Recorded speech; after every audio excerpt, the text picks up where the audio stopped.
ভাইফো, তুমি স্কুলে যাবা না? তোমার স্কুলে যাওয়ার সময় হয়ে গেছে। আমি গেম খেলতেছি, গেম না শেষ করে স্কুলে যাব না। আচ্ছা, তুমি গেম না শেষ করে স্কুলে যাবা না। তোমার কাছে এই মোবাইলটা কার? এইটা আমার মোবাইল। দেখছো, এই বয়সে বলে ওইটা ওর মোবাইল। আচ্ছা, তা তোমার এই মোবাইলটা কিটা কিনে দিছে? আমার আব্বার কাছে আমি মোবাইল চাইলাম, 20,000 টাকা দিয়ে এই মোবাইল কিনেছি।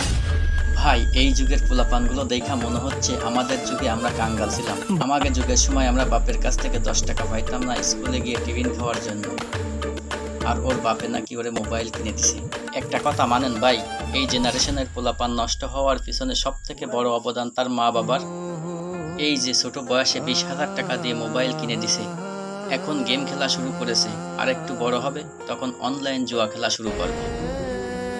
যখন পকেটে টাকা থাকবে না, তখন বাপ মায়ের গলায় ছুরি ধরবে এবং বিভিন্ন অপরাধে জড়িয়ে পড়বে।